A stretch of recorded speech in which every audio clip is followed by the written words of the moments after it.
Ce matin, à Medjugorje, le silence qui enveloppait le monde depuis des mois a été brisé. Il a été fracassé par des paroles qu'aucune âme ne peut désormais ignorer. La voyante Mirjana a reçu un message d'une gravité si intense que même les pierres de ce lieu saint semblaient trembler. La reine de la paix est apparue, non pas avec la sérénité habituelle, mais avec des yeux remplis d'une angoisse maternelle. Elle portait une nouvelle que l'humanité attendait tout en la redoutant. L'annonce est tombée, claire et sans équivoque, la grande tribulation, prédite dans les Saintes Écritures et murmurée dans d'innombrables prophéties, commencera avant que cette année 2025 n'arrive à son terme. Nous ne parlons plus d'un avenir lointain ou d'avertissement symbolique. Selon le message, nous sommes au seuil de la bataille spirituelle la plus décisive de l'histoire humaine. La Vierge a parlé avec une voix qui portait à la fois une tendresse infinie et une autorité divine, révélant des vérités qui transpercent les illusions confortables de notre monde moderne. Elle a montré à Mirjana 5 lieux sacrés spécifiques, 5 endroits qui serviront de phare de lumière dans l'obscurité imminente. Ce sont des refuges non pas construits par la main de l'homme, mais consacrés par la grâce divine. Ces lieux resteront solides alors même que les fondements des pouvoirs terrestres s'effondreront. Ce message de préparation et d'espérance au milieu de l'épreuve est au cœur de notre partage aujourd'hui. Comme petit merci de nous rejoindre, nous offrons un moment de bénédiction partagée. Commentez avec le mot foi, si vous êtes ouvert à recevoir une pensée finale spéciale dédiée à tous ceux qui participent. Et s'il vous plaît, appuyez sur « J'aime » si vous appréciez ces moments. Nous devons comprendre la nature de cette tribulation. Restez bien avec nous, car au fur et à mesure que notre histoire se déroule, nous découvrirons la nature exacte de cette confusion dont parle la Vierge et pourquoi elle commence au cœur même de l'Église. Car ce qui se déroule sous nos yeux n'est pas simplement une autre crise politique ou économique. C'est un bouleversement complet de l'ordre spirituel. La Mère de Dieu a révélé que la confusion a déjà commencé à s'infiltrer au cœur même de l'Église. C'est une confusion où les pasteurs parlent avec des voix incertaines, laissant les fidèles errer comme des brebis sans direction. Les traditions sacrées, qui ont guidé les âmes pendant des siècles, sont remises en question, réinterprétées et souvent abandonnées. Elles sont remplacées par des doctrines modernes qui plaisent à l'orgueil humain plutôt qu'elles ne servent la vérité divine. Des chefs religieux, qui devraient être des forteresses de la foi, se sont compromis. Ils plient leurs enseignements pour s'accommoder à l'esprit du monde, au lieu de défier le monde avec l'évangile immuable du Christ. Cette situation fait écho à l'avertissement de l'apôtre Paul à Timothée, car il viendra un temps où les hommes ne supporteront pas la saine doctrine. Mais, ayant la démangeaison d'entendre des choses agréables, ils se donneront une foule de docteurs selon leurs propres désirs, détourneront l'oreille de la vérité et se tourneront vers les fables. 2 Timothée 4, 3-4. Cette confusion spirituelle s'étend bien au-delà des murs de l'Église, pénétrant chaque aspect de la société. La Vierge a averti qu'une tromperie mondiale se répand comme un brouillard matinal. Elle est si subtile et si séduisante que même les croyants sincères se retrouvent à remettre en question les vérités fondamentales qu'ils tenaient autrefois pour sacrées. Ce qui était autrefois clairement reconnu comme un péché est maintenant célébré comme un progrès. La loi naturelle, écrite par Dieu dans le cœur humain depuis la création, est effacée et remplacée par des idéologies qui promettent la liberté mais n'offrent que l'esclavage. Le concept même de vérité absolue est attaqué, rejeté. Mais cette confusion spirituelle n'est pas le seul signe. La Vierge a montré à Mirjana comment la terre elle-même commence à réagir. Comment la création gémit elle sous le poids de notre désordre moral, et quels sont les premiers signes physiques que nous devrions déjà être en train de voir. La Vierge a montré à Mirjana des visions de signes naturels qui reflètent, comme un miroir, le désordre spirituel qui afflige l'humanité. La terre elle-même a-t-elle révélé, gémit sous le poids de la corruption morale. Elle répond à notre rébellion spirituelle. Elle répond par des tremblements de terre dans des lieux inattendus, des perturbations atmosphériques d'une ampleur jamais enregistrée auparavant, et des phénomènes célestes qui forcent même les scientifiques, dans leur certitude, à s'arrêter et à s'étonner. Ce ne sont pas des événements aléatoires.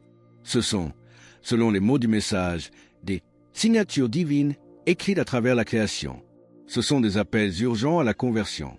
La Vierge a expliqué que chaque péché commis laisse sa marque, non seulement sur l'âme, mais sur le tissu même de la réalité.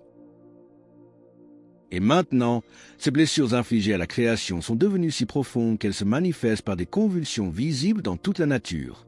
Ce chaos naturel se reflète dans notre société. Des villes qui prospéraient autrefois dans un but commun luttent aujourd'hui contre un chaos inexplicable. Les gens vaquent à leurs occupations quotidiennes, mais leurs yeux sont vides. Ils sentent que quelque chose de fondamental a changé, que quelque chose a été perdu, mais ils sont incapables de nommer le vide qui grandit en eux. Ce vide spirituel est béant. Les églises sont vides, ou pire, elles sont transformées en lieux de rassemblement pour de faux cultes. Et dans ce climat, ceux qui osent encore proclamer la vérité, ceux qui refusent de se plier à la confusion, se retrouvent marginalisés, ridiculisés et persécutés.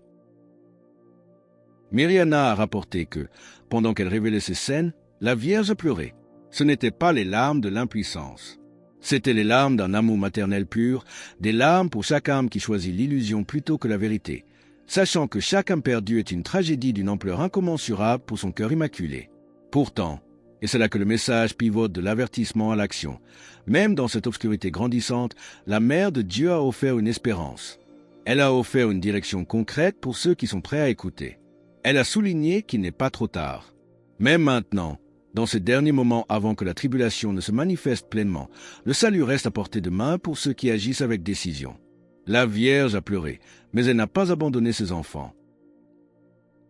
Elle a offert l'espérance.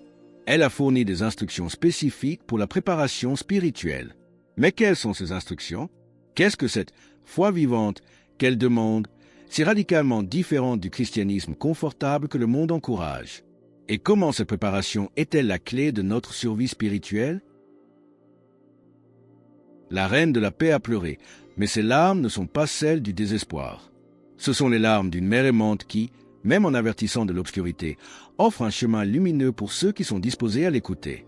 Elle a souligné qu'il n'est pas trop tard. Même dans ces derniers moments avant que la tribulation ne se manifeste pleinement, le salut reste à portée de main.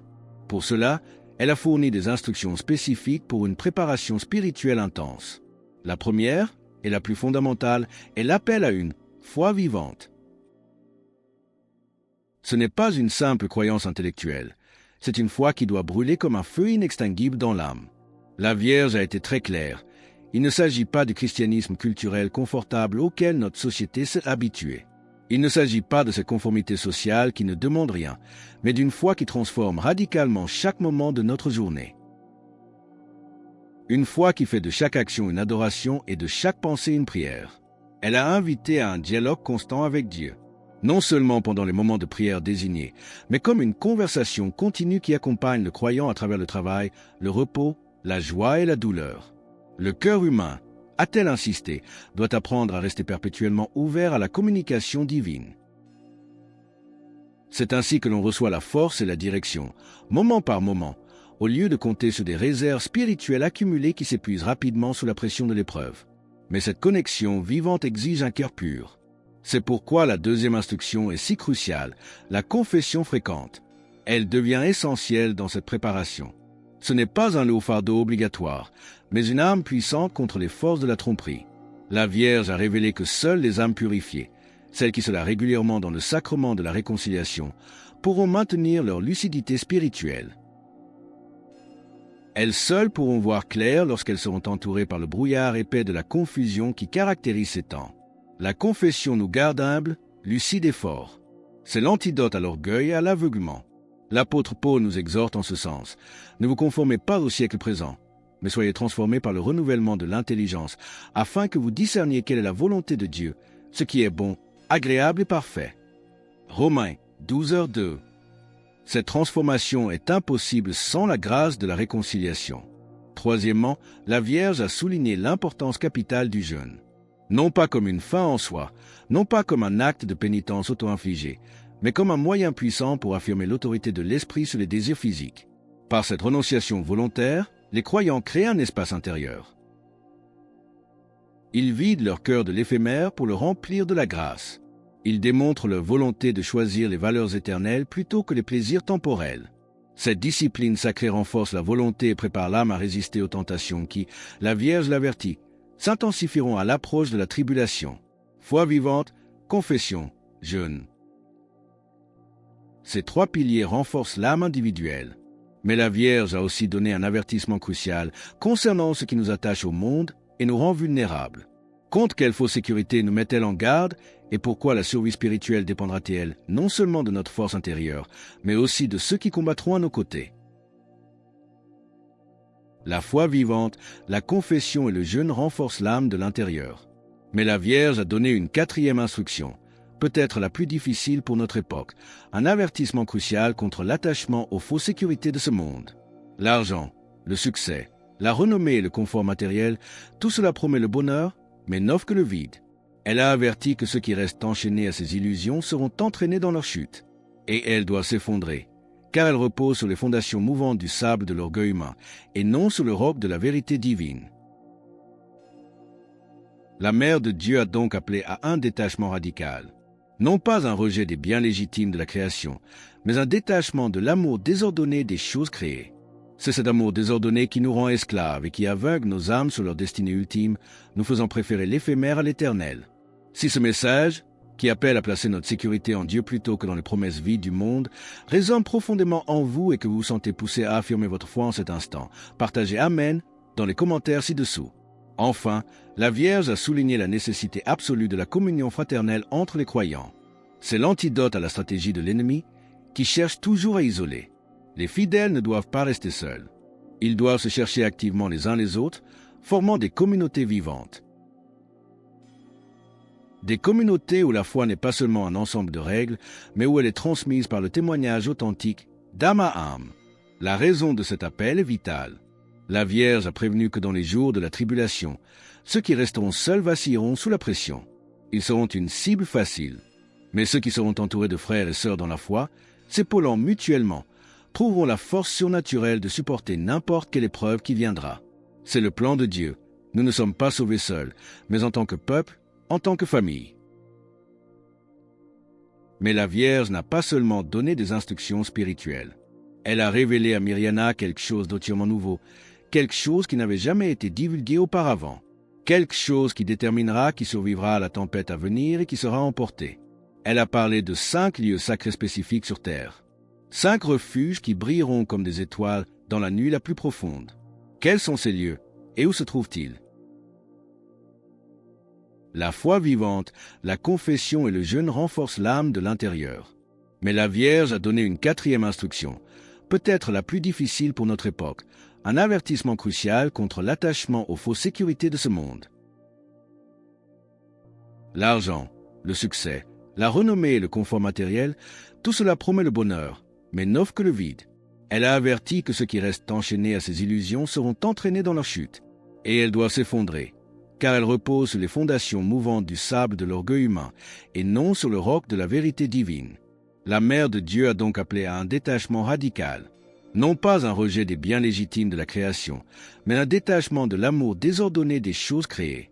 C'est cet amour désordonné qui nous rend esclaves et qui aveugle nos âmes sur leur destinée ultime, nous faisant préférer l'éphémère à l'éternel.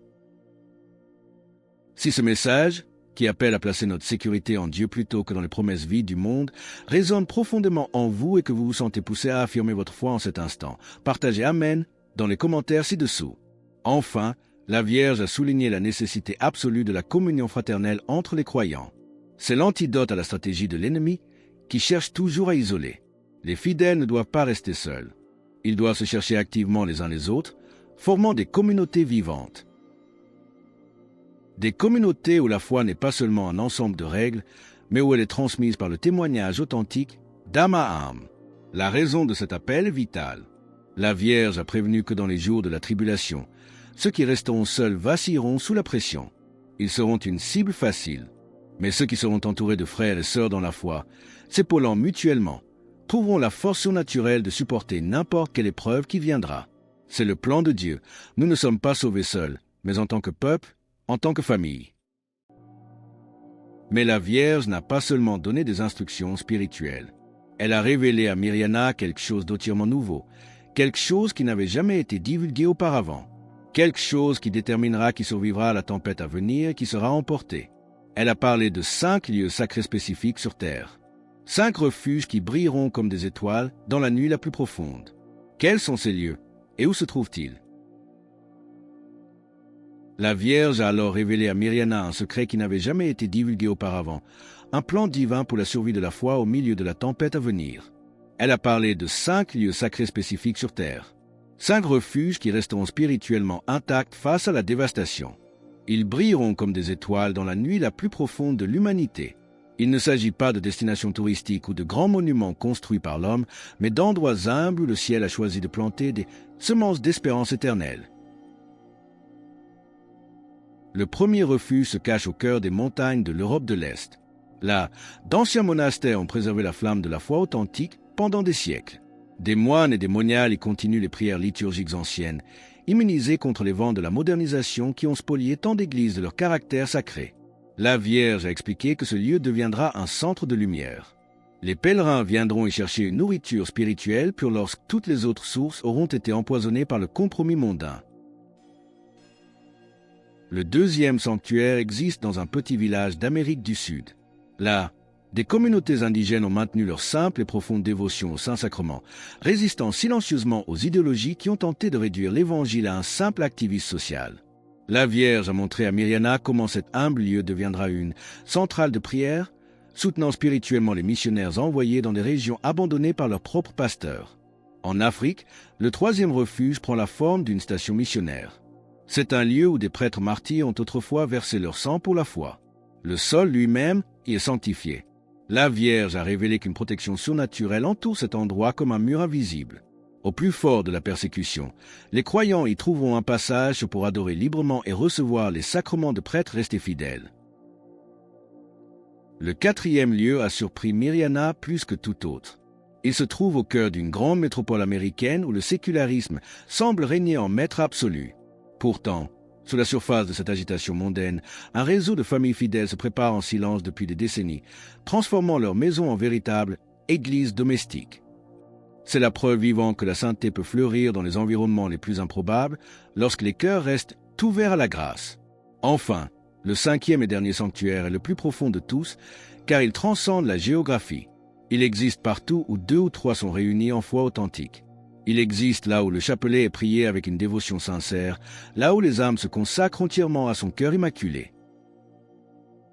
Ce refuge spirituel peut se manifester dans la cellule d'une prison, dans une chapelle cachée ou dans le silence du cœur d'un individu qui a appris à trouver Dieu en toutes circonstances. Mais la Vierge a ajouté un avertissement capital. L'accès à ces refuges, qu'ils soient physiques ou spirituels, n'est pas automatique. Ils seront invisibles pour beaucoup. Quelles sont les conditions précises pour y entrer?